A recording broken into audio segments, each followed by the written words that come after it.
El corazón de México, lugar de comunión, de transformación, de creación y destrucción. El centro, que en su nombre lleva mucho de su unidad y naturaleza, ha sido testigo de incontables historias. Y en sus calles y edificios se han llevado a cabo las grandes transformaciones.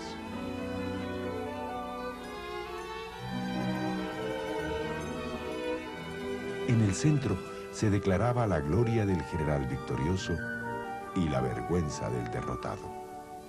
Lugar de contrastes, de colores, de olores, de texturas e imágenes del pasado. Chinos, libaneses, franceses, italianos, alemanes, judíos, españoles, el centro los ha acogido a todos. De allí parten hacia la reconstrucción de una nueva cotidianidad. El centro, inicio de nuestras historias.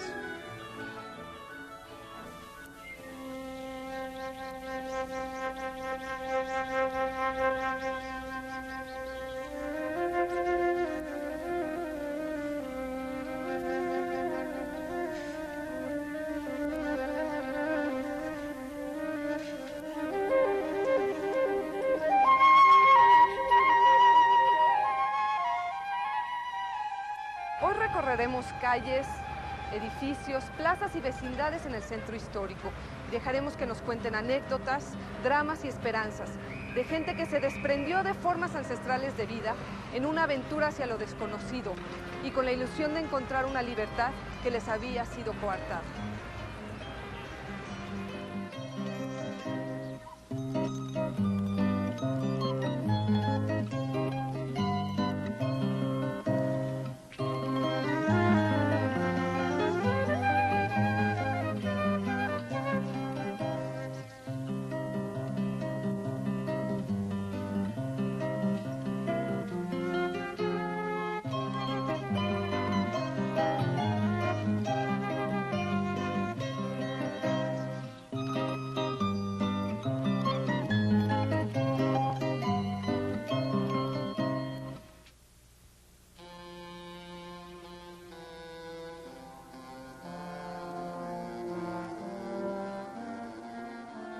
La presencia judía en México se registra desde la colonia.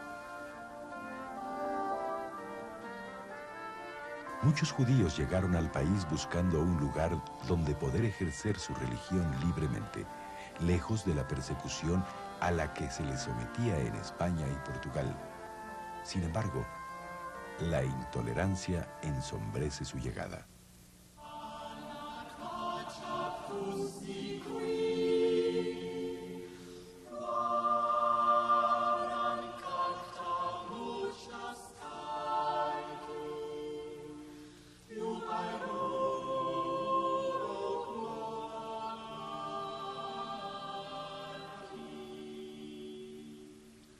El edificio de la antigua Escuela de Medicina que sirvió a la Universidad Nacional muchos años para impartir clases sobre el modo de ayudar a salvar la vida del ser humano, no siempre tuvo un fin tan noble ni tan respetuoso. Esta fue la sede de la Santa Inquisición. Entre estos muros se castigaba la herejía, la cual incluía, entre otras cosas, la hechicería, la blasfemia y las prácticas judías.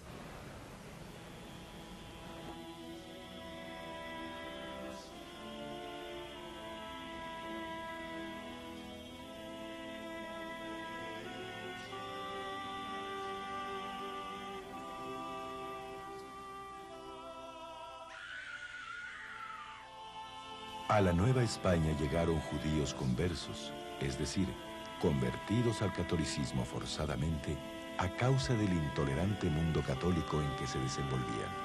Sin embargo, debido a esa falta de convicción por esa religión, muchos siguieron sus prácticas judías clandestinamente.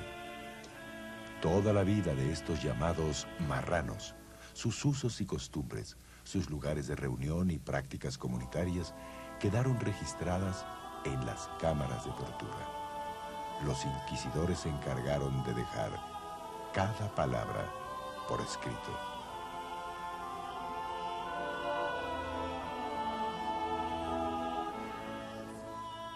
Ante el sufrimiento de la tortura, aquellos judíos denunciaban a sus correligionarios, los cuales eran a su vez sometidos a terribles castigos, juicios y en ocasiones la muerte.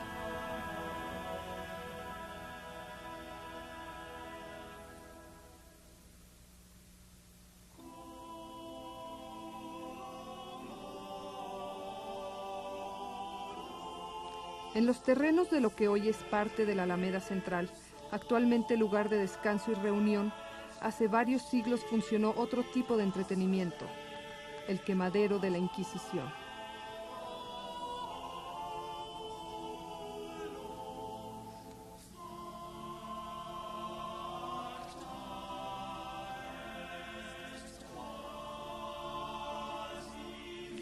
Para el siglo XIX, la Inquisición ya casi no tenía herejes judíos que perseguir. Con cada generación que pasaba, estos se iban disolviendo entre la sociedad colonial. De aquella época solo quedan preguntas y algunas familias que trazan sus orígenes en México como descendientes de conversos.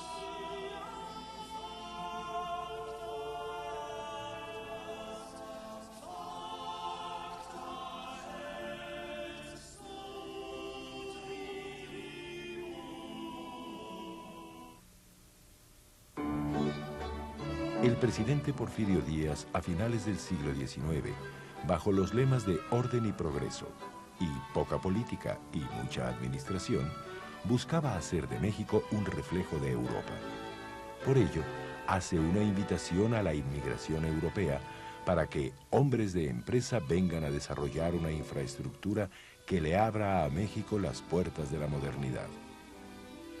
Un determinado número de hombres emprendedores arriba respondiendo a este llamado, provenientes principalmente de Francia, Alemania, Inglaterra y en menor medida de Estados Unidos, entre ellos algunos judíos. La mayoría de aquellos inversionistas europeos no tenían intenciones de arraigar en México. Muchos regresaron a sus países de origen después de permanecer un tiempo en México. Sin embargo, hubo otros que sí se quedaron definitivamente en el país.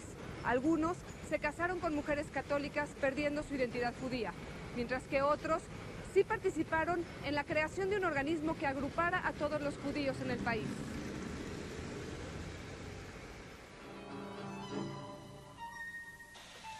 Hubo financieros judíos que jugaron un papel importante en el progreso de ese México que recibía al siglo XX. Tal fue el caso de los hermanos Speyer, quienes con su banco, ubicado en el número 11 de la Plaza Guardiola, lograron la compra de acciones de los ferrocarriles pertenecientes a extranjeros, reestructurando el sistema ferroviario mexicano en una época de gran debilidad en ese campo.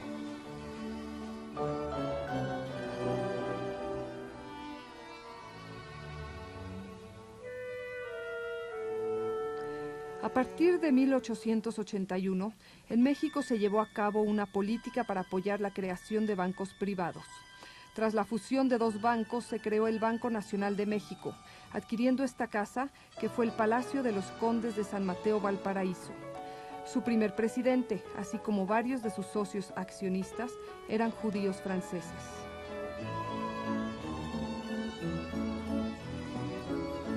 A pesar de que la presencia judía era pequeña, su participación en la propuesta porfiriana fue muy activa en varias áreas.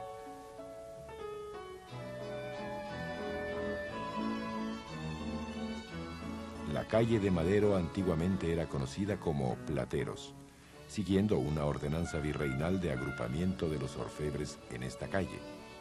En el porfiriato era sitio de esparcimiento y de paseo.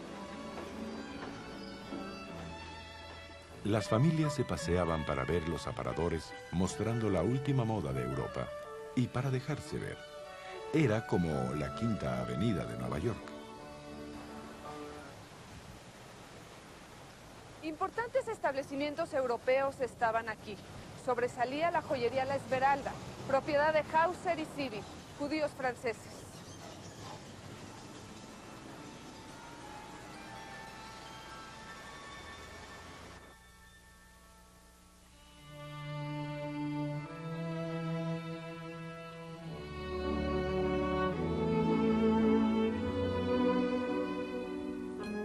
crónicas de la época afirman que la Esmeralda sobrepasaba en lujo y belleza a la casa Tiffany de Nueva York.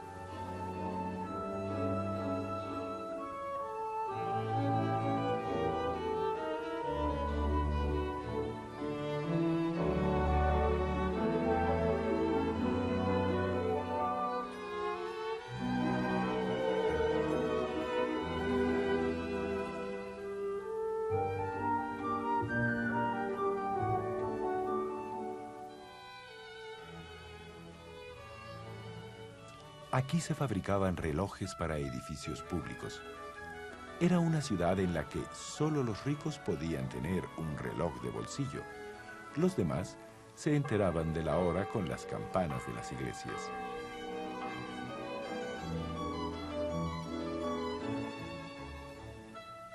El Palacio de Hierro fue concebido siguiendo el modelo de El Bon Marché de París.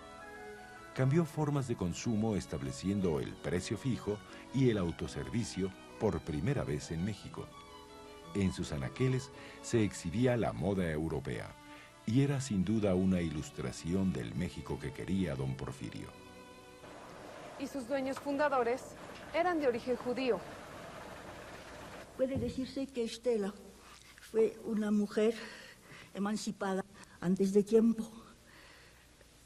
Le habían enseñado un oficio, cosa que muy pocas mujeres tenían a la sazón. Por eso las autoridades mexicanas le permitieron entrar a México, aún siendo soltera. Y tenía un trabajo magnífico en el Palacio de Hierro, porque era la compradora en jefe. Y ella cada año viajaba a París, a veces 2 veces al año, para traer las últimas modas de París a la Ciudad de México. Aquí estuvo un templo masónico que sirvió como espacio de reunión para los pocos judíos que había en la capital y que querían reunirse para celebrar el Yom Kippur, Día del Perdón, y el Año Nuevo Judío, Rosh Hashanah. Esto fue en 1904. A esos rezos asistieron judíos de distintas nacionalidades, y a falta de un rabino profesional, el señor Grossman, conocedor del rito, ofició los rezos. A principios de siglo había judíos que ocupaban altos puestos en la masonería, lo cual les ayudaba en su integración al país. Uno de ellos, Speyer, aquel que ayudó con su banco al financiamiento para el desarrollo de los ferrocarriles, tenía una relación amistosa con Madero. Ambos eran de la logia.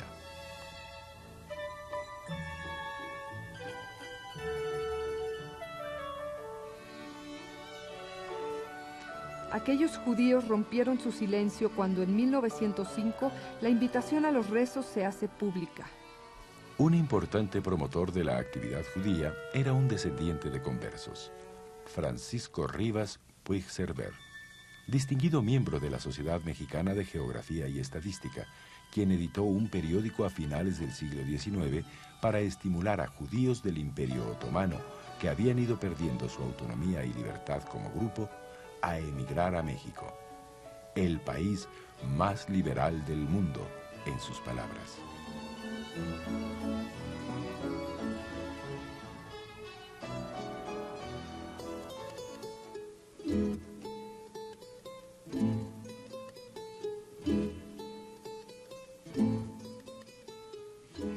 En este mismo año, los que asistieron a los rezos en el templo masónico se reunieron en el restaurante del Hotel Iturbide, atendido por David Sibi, socio también de la Esmeralda, para crear la primera organización judía en México, Emanuel.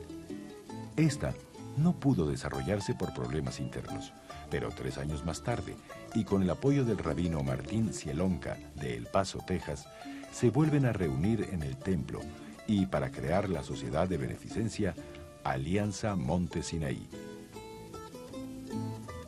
Sus objetivos: la ayuda mutua, la celebración de los ritos principales y la creación de un panteón.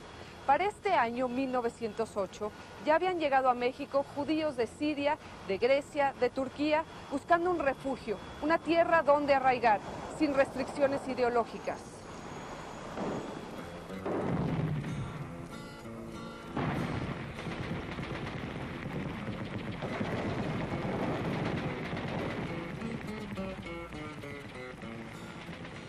La revolución interrumpió la labor de la Sociedad de Beneficencia, pero en 1912 se reestructuró de manera definitiva hasta el día de hoy.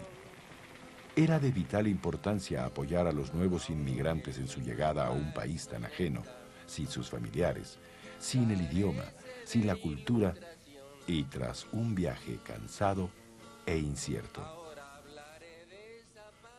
Cuando a mi papá también le pasó que le pusieron la pistola y le dijeron viva Villa o viva Zapata, quien pues él dijo viva México, y eso pues lo salvó, o sea que ya no lo mataron en aquel entonces. Mi madre solía levantarse muy temprano, entonces son las 5 de la mañana, mi señora madre se quiere levantar y ve que alrededor de la cama hay un montón de hombres jóvenes y unos otros no tan jóvenes, con calzones de manta blanca, unos con camisa, otros no, pero todos durmiendo con la canana cruzada, con las balas. Entonces ya despierta a mi padre y dice, oye, ¿por qué invitaste a tanta gente a dormir al cuarto? Mi padre se frota los ojos y dice, yo no invito a nadie a dormir al cuarto. Decían, ¡ay, los zapatistas! Un lugar especial y que impulsó al cine en sus primeros tiempos fue sin duda el Salón Rojo, lugar de reunión para los judíos a principios de este siglo. Y como dato curioso, aquí se instalaron las primeras escaleras eléctricas en México. Su dueño era Jacobo Granat, judío austriaco amigo de Madero que lo apoyaba en campaña y le prestaba el foro para mítines. Cuando Madero sale triunfador, le da a Granat el permiso oficial para la construcción de un panteón judío en la ciudad, el cual se funda en 1914 con dinero prestado por Granat. Aquí se hicieron funciones para apoyar a la beneficencia Monte Sinaí.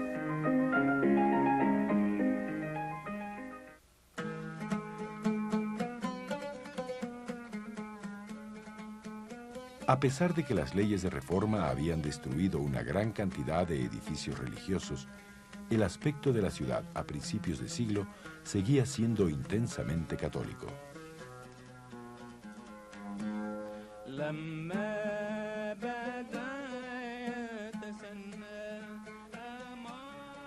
Sin embargo, los judíos recreaban sus ritos ancestrales en cualquier espacio, por mínimo que fuera. El rito judío es un rito de inmigrantes. Se fue desarrollando desde sus inicios como un rito adaptable a situaciones cambiantes. Esto tiene que ver con una historia de persecuciones. Por eso, a cada lugar que llegan judíos, pueden organizar fácilmente el rezo. Lo único que necesitan es un grupo mínimo de 10 varones y textos para el rezo. Estos son los rumbos por donde se establecieron los primeros inmigrantes en el siglo XX. Eran tiempos de la revolución, y los judíos estaban preocupados en la manera de rehacer sus vidas y en cómo traer al resto de sus familias que estaban en otro continente esperando noticias. Se juntaban casi todos en las sinagogas, en las casas.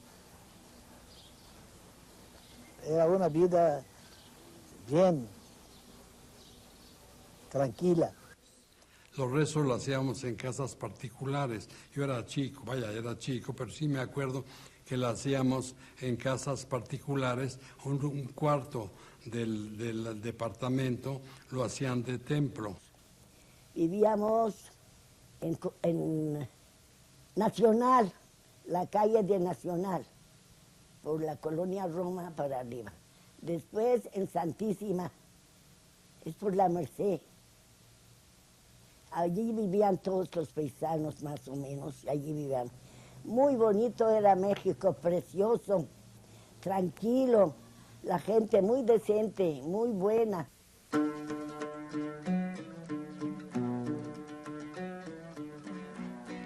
La primera boda de Halevis, es decir, judíos de Alepo en México, fue en 1912. Por supuesto que asistieron todas las familias alepinas que había entonces en la ciudad, que no eran muchas, y celebraron con dulces árabes, un paseo por la calle de Plateros en carretela de lujo y una excursión a Santa Anita.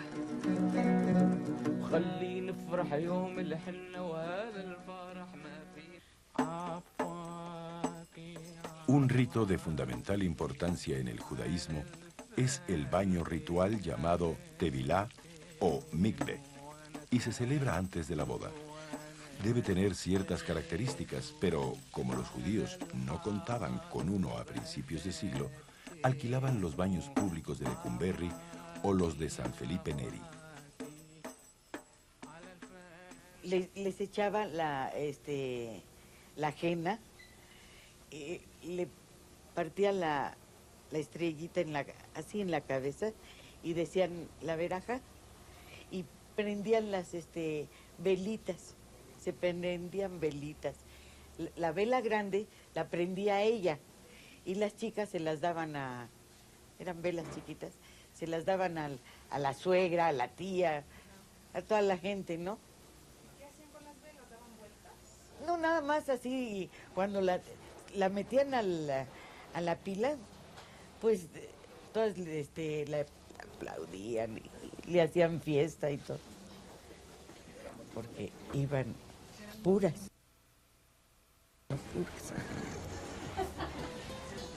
Este era el centro principal de abasto de los alimentos cotidianos de los inmigrantes.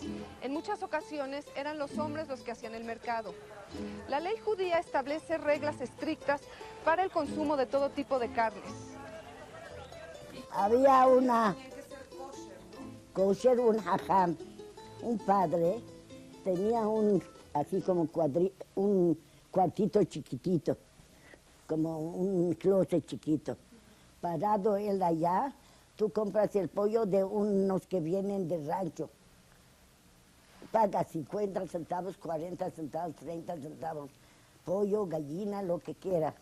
Se lo das al padre, le dice, por favor, para que te lo mate. Tiene que verlo que no esté malo. Le ve los pies, le ve la cabeza, le ve las manos, todo. Porque para nosotros era, hasta ahorita, si no es kosher, que no está quebrado nada, que no está malo, lo matan. Si no te dice, esta vez no sirve.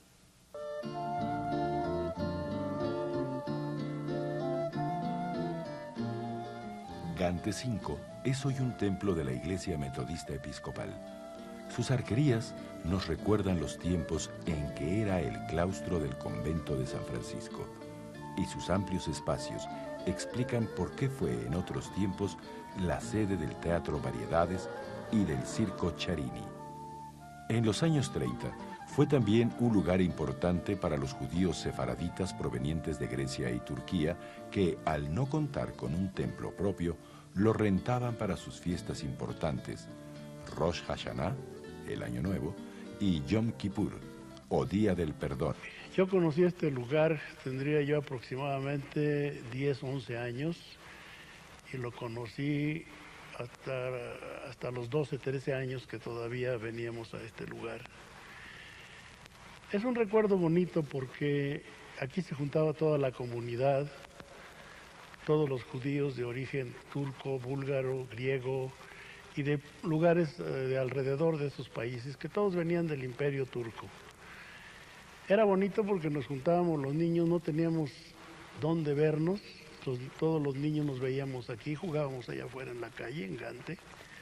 Aquí estaban rezando y nosotros estábamos jugando y correteando y haciendo lo que hacen los niños cuando se juntan. Pero no había nada de figuras, de imágenes ni nada. No había nada, absolutamente nada, no había. Estaba todo como ahorita. Así es que ponían allá con como un roperito, ponían tapado con una de taled, ¿me entiendes? Pero no de forma de que tapan Lejala Kodesh. Aquí se construyó la primera sinagoga en la Ciudad de México. Se inauguró en 1923. Debido a la restricción judía de transportarse en Shabbat, el sábado sagrado, todas las sinagogas se encuentran cerca de los lugares donde viven los judíos ortodoxos. Había varias casas de rezo, pero al crecer la cantidad de judíos en la ciudad, construyen una sinagoga en toda forma. Esta sinagoga fue impulsada por judíos de distintas nacionalidades, aunque en su mayoría eran de origen damasqueño.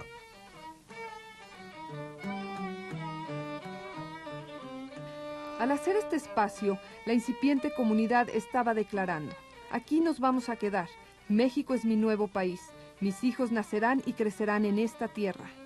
Desde la destrucción del Templo de Jerusalén, los judíos se dispersaron por todos los rincones de la tierra, construyendo sinagogas para reunirse y sentir algo parecido a un territorio.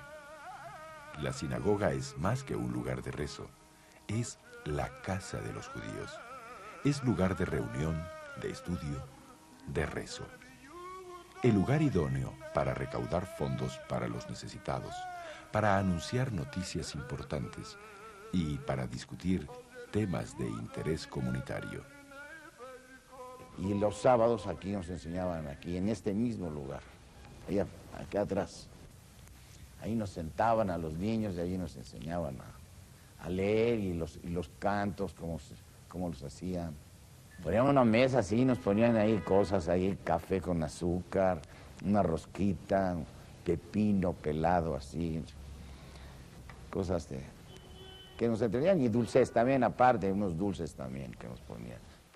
Y cuando llegué aquí encontré un templo, encontré una familia y otras familias. Me dio la tranquilidad de estar como si fuera que estoy en mi casa. Y así me fuimos poco a poco realizando la vida normal. Antes de la existencia de la sinagoga, los directivos de la Alianza Monte Sinaí no tenían un espacio fijo para reunirse. El 11 de enero de 1919 se llevó a cabo en este sitio, donde aún no existía el mural de Diego Rivera, una junta extraordinaria en la que se dio lectura a un decreto emitido por el presidente Carranza, donde se le otorga personalidad jurídica a la asociación.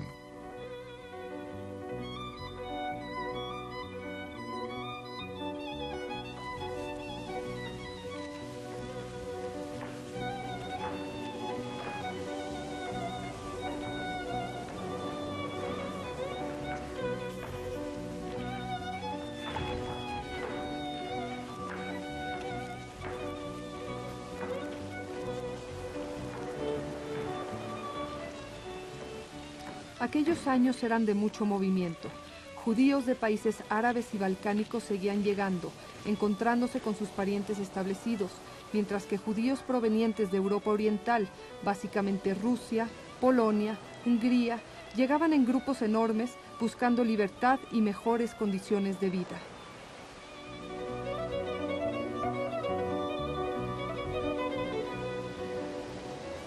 El presidente Elías Calles hace una invitación a los jóvenes judíos europeos a que viajen a México a trabajar y a buscar una nueva tierra donde vivir.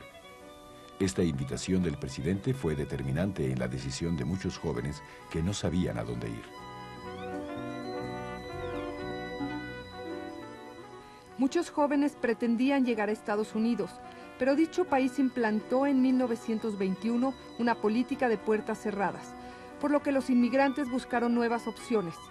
Para algunos, México era un puente de paso y creían que conseguir su documentación para irse al país del norte era solo cuestión de tiempo.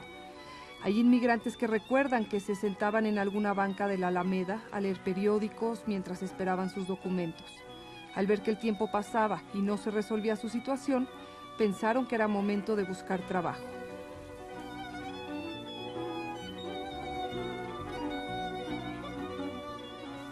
Al llegar los primeros inmigrantes, se acomodaban en cualquier sitio, con un pariente o amigo o en un hotel. Cambiaban constantemente de domicilio. Su único contacto con la casa era el correo, el cual solo recibían con absoluta certeza en los apartados postales del viejo edificio de correos.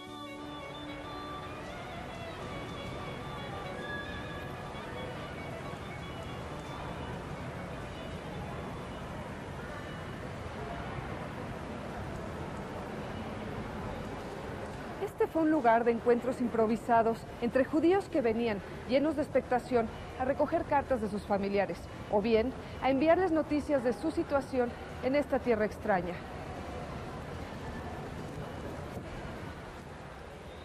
Los que podían rentaban un apartado postal, que en ocasiones le prestaban a los que no tenían para pagarlo. Este lugar fue como un cordón umbilical que unía al inmigrante con su tierra recién abandonada.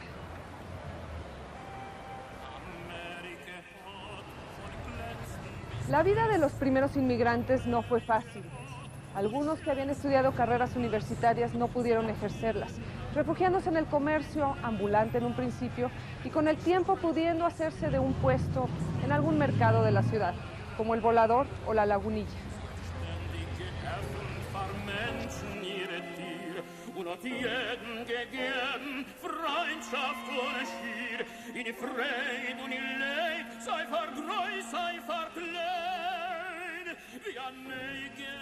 Se ayudaban unos a otros. Los que estaban establecidos, los llamados despachistas, le daban a los paisanos recién llegados una cantidad de mercancía que llevaban a cuestas por las calles y una vez vendida, regresaban por más. El sistema del abonero, que también fue establecido por estos comerciantes, fue muy atractivo en el país, pues gran parte de la población no tenía acceso a ciertos bienes hasta que se les dio la posibilidad de pagar en abonos. A la fecha, se utiliza por algunas cadenas comerciales importantes. Traigo chalinas, traigo estos, traigo céfiros, traigo medias importadas.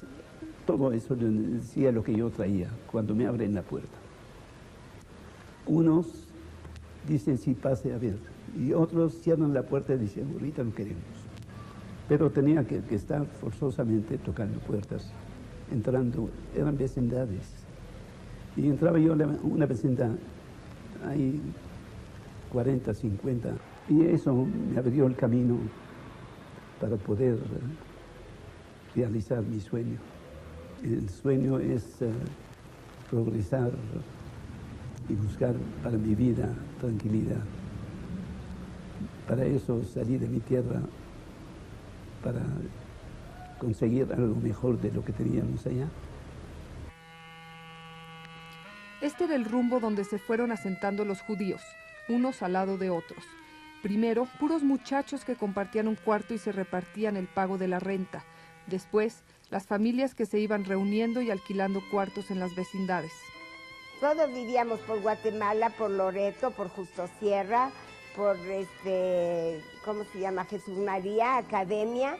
Entonces todos nos juntábamos, camino al colegio nos íbamos juntando así poquito hasta llegar al colegio. Era muy bonito el barrio. Yo me acuerdo cuando llegamos nosotros, era mediados de julio a México y hacía mucho calor, pero cuando se hizo invierno en México, yo dije, ¿México invierno? Esto es un invierno, no puede ser, porque yo veía a los mexicanos, a los de afuera, andar con zarapes y cerrándose y abrigándose y todo, y yo venía con un vestidito de tul, porque yo decía, esto es calor, esto no es invierno, porque en invierno en Polonia era un invierno de mucha nieve, muy frío, muy fuerte.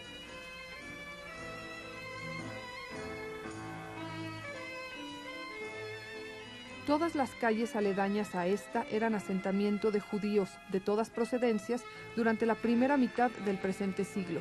Aquí fue recreada toda una forma de vida judía.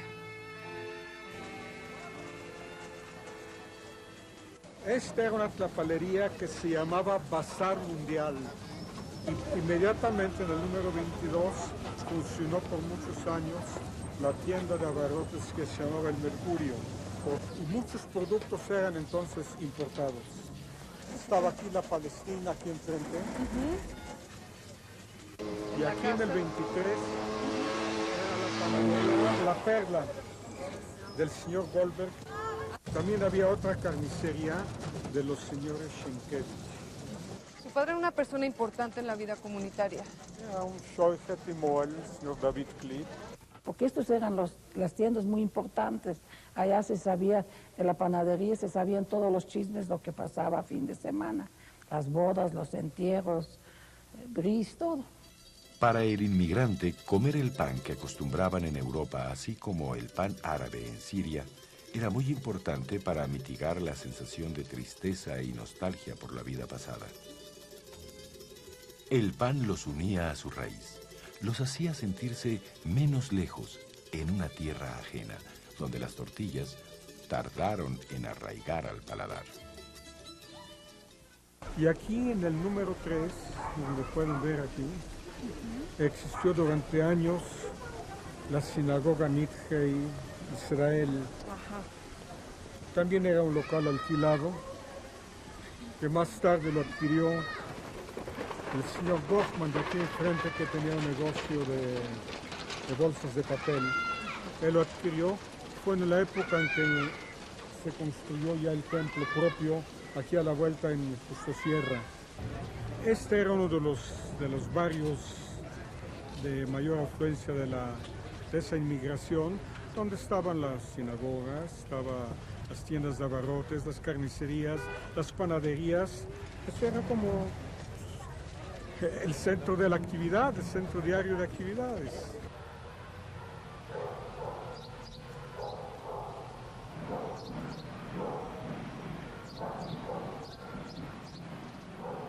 El antiguo nombre de la calle de Colombia era Cocheras, pues aquí guardaban los inquisidores sus carruajes. Nunca imaginaron que siglos después habría en esta calle una gran cantidad de judíos viviendo en total libertad.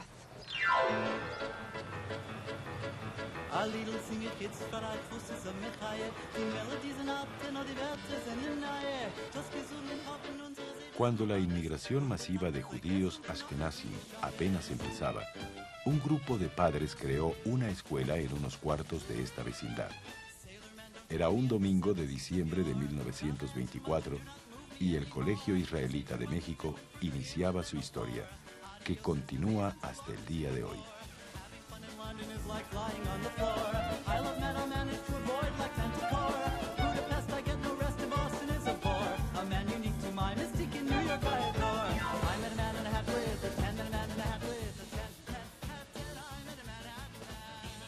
Esta escuela rebasaba lo religioso para abordar una educación integral que cubriera una forma de pensar y vivir. Solo un año estuvo la escuela en este local. Después se pasó a otro en la misma calle.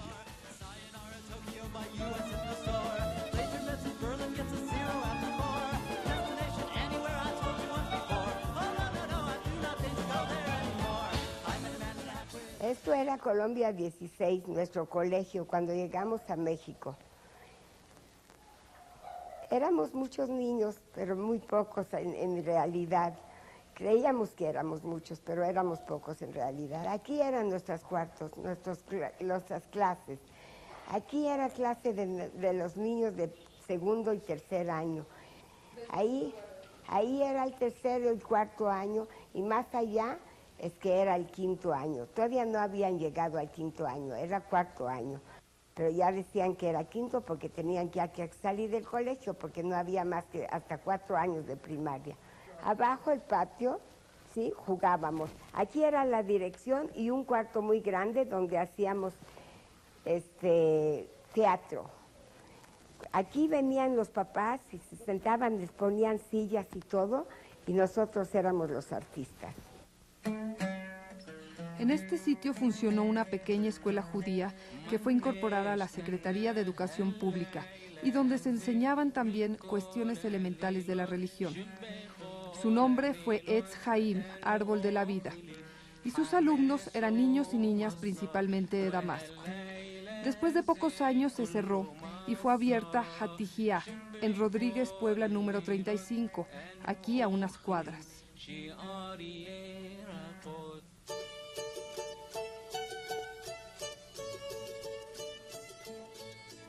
Los judíos ashkenazim necesitaban de una casa para organizarse y encontraron el espacio entre los muros de esta casa, el Palacio de Mármol, que había sido el palacete de un aristócrata del Porfiriato.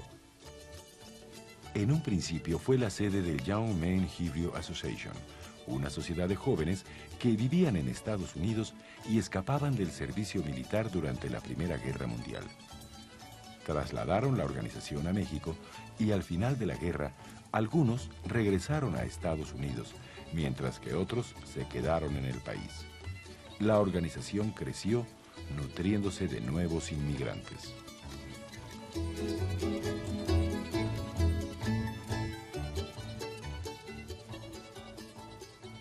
Es que por aquel entonces era una comunidad judía, llegada de Europa, religioso y laica. Laica en el sentido europeo, laico moderno, en donde la religión era una cosa secundaria. Entonces, la actividad esta, inclusive yo me acuerdo que las actividades culturales de los fines de semana era el viernes en la noche, aquí en Tacuba 15. Pues se hacían los bailes y luego escogían de algunas muchachas, escogían la más bonita o algo. Y en otra ocasión se escogieron a 10 muchachas.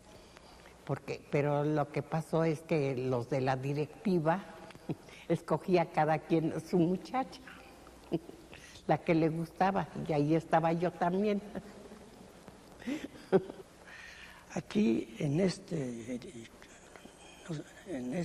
salones era el centro de la comunidad, de los inmigrantes que acababan de llegar. Aquí estaban las conferencias en español para los inmigrantes. Aquí estaba una biblioteca en yiddish de más de 1000 libros, de libros en yiddish, moderna, ¿verdad? Que cambiaban, que tenía todavía lectores en yiddish de inmigrantes que acababan de llegar y de jóvenes todavía. Aquí se alquilaba, además de decir, no se alquilaba, se rentaban otras organizaciones. Allí enfrente estaba la Cámara Israelita de Comercio. Allí atrás estaba el Peretz Club. Allí atrás, lo que voy a hablar después sobre lo que era el Peretz Club. Ahí estaba también el Yiddish Jugendclub, Asociación Juvenil adheridos al Colegio Israelita de México, donde venían aquí todas las tardes los niños, aquí que era el salón que vamos a ver después, pero vamos a concentrarnos en este salón.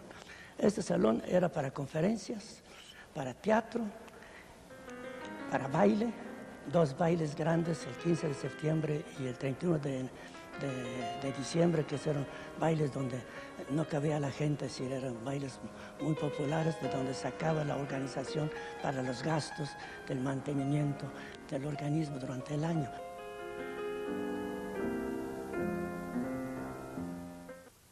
Tacuba 15 también, y ahí boxeábamos, jugábamos básquetbol, todo eso. En fútbol soccer también tenía un equipo de aficionados de primera fuerza durante muchos años. Hoy el equipo del Deportivo no se asemeja a aquel, tiene menos fuerza que el equipo que teníamos en aquel entonces.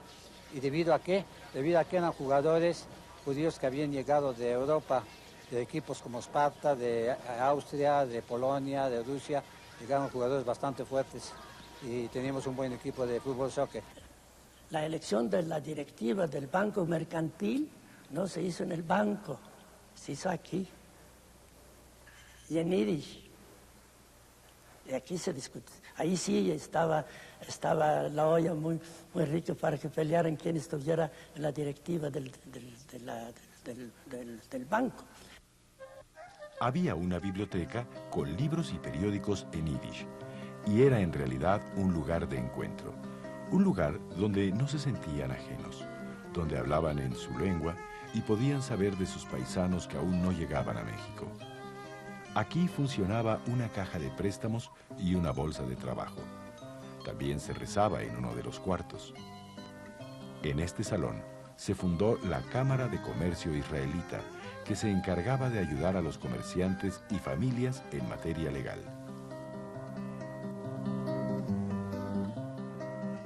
En los años 30, se ocupó de defender los intereses de los judíos de los ataques antisemitas. Desde el ascenso de Hitler al poder en 1933, grupos fascistas se ocuparon de atacar a los judíos en sus casas, negocios y hasta en la prensa escrita. Se paraban enfrente de la zapatería y decían, es judío, no les compre. Y decían, no, pero es que los judíos tienen cola y tienen cuernos. En una manifestación que hubo una vez, le dijo mi papá, a ver, si quieren me quito los pantalones para que vean que no tengo cola, le dijo. abría yo la tienda en la mañana y entonces venían de la camisa dorada, se paraban en la mitad de la calle y traían con ellos pañuelos, lápices,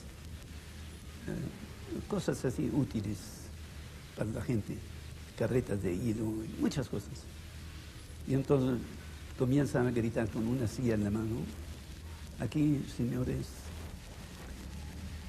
la Lagunilla, todos son extranjeros, judíos, vienen aquí a molestar, a robar, a chupar la sangre.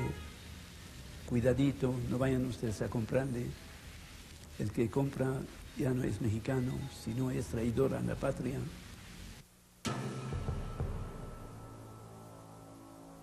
En 1931, el presidente Ortiz Rubio inició una campaña nacionalista en defensa del capital y los intereses mexicanos. Revaloró al indígena y las riquezas naturales. Esta campaña fue aprovechada por ciertos grupos para atacar a los judíos, alegando que su presencia representaba una competencia desleal.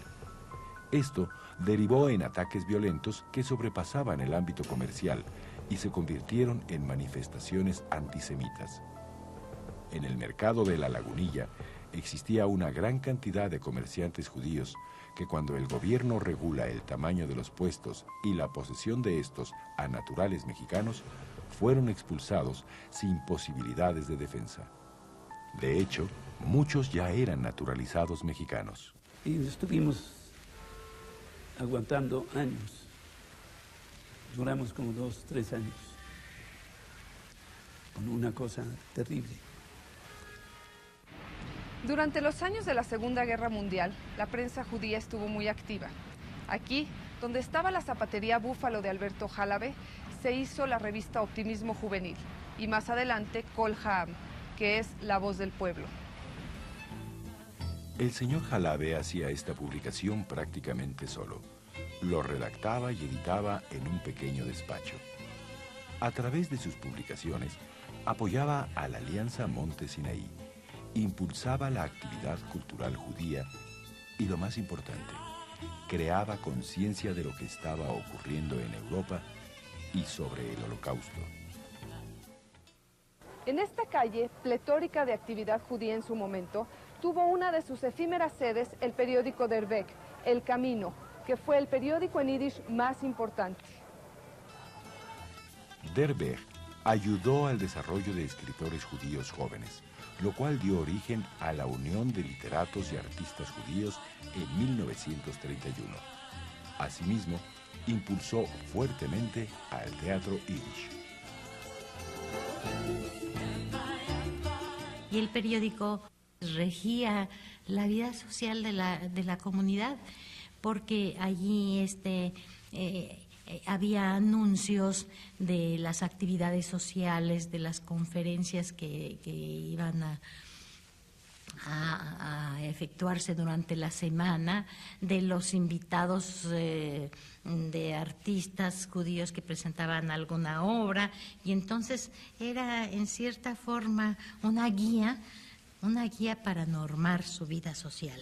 Era intrínsecamente sionista, apoyaba al ideal milenario de un Estado judío para el pueblo judío, y sobre todo durante esa época tan importante que fue la época del nazismo, donde los judíos no tenían a dónde ir.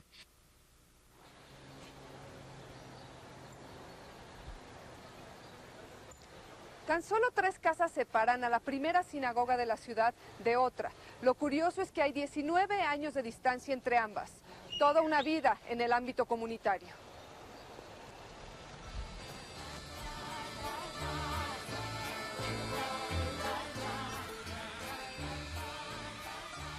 Esta fue la primera sinagoga construida por los judíos ashkenazim, es decir, de Europa Oriental. Tras años de esfuerzos, colectas, donativos, pudo ser terminada y se inauguró finalmente en 1941. Sí, bodas, sí, me acuerdo. Como ahí dice Hassan, nada más que las mesas eran largas, era distinto el arreglo del shul, había menos flores y más comida.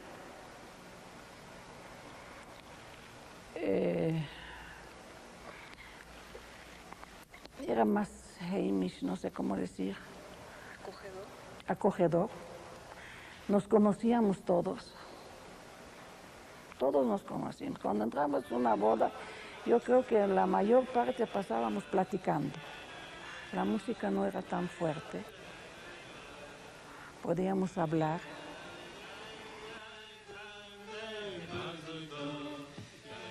Estaba el señor, el cocinero era el señor Ishii. Cocinaba muy bien, de maravilla. Hacía unos banquetes ahí que todavía no recuerdo. Estaba el rabino, ya creo que ya había llegado Rafaelín a México. Y gente involucrada directamente, pues mi papá fue el que hizo la primera orquesta judía en México. Él empezó. Luego llegaron otros músicos, claro. Pero la primera orquesta para fiestas judías que hubo en México la hizo mi papá.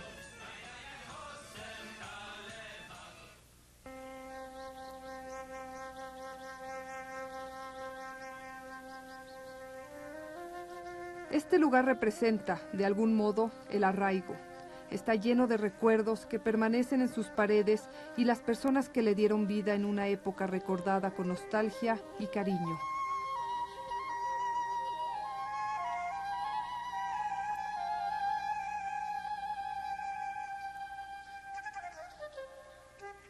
Aquellos inmigrantes que recorrían las calles del centro, sorprendidos de las diferencias, maravillados con el sabor de la piña, con el olor a guayaba, con los colores en la cotidianidad mexicana, ellos y sus descendientes se han integrado, han aportado su energía y conocimientos en las ciencias, en las artes, en la vida política, la industria y el comercio mexicanos, y se encuentran en todas las áreas de la vida nacional.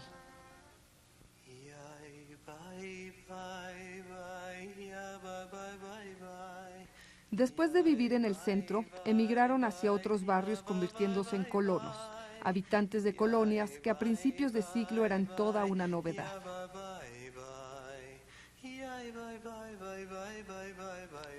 Todo un viaje, una travesía en busca de un lugar nuevo, una tierra donde empezar otra vez, donde poder ser libres.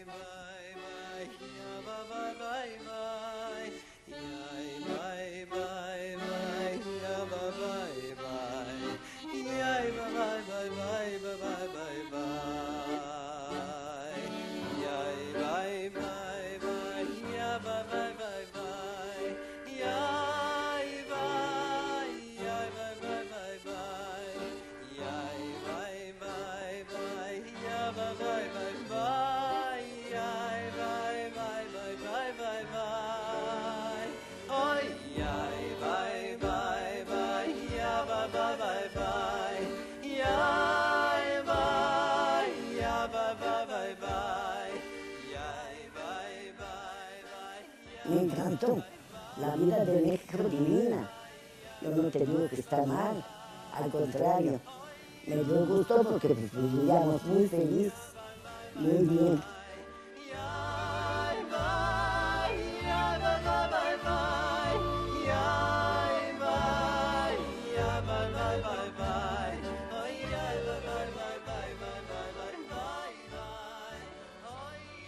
En cualquier momento cuando platicamos, decimos, Dios para nosotros, México, es la madre y padre, el que nos recibió.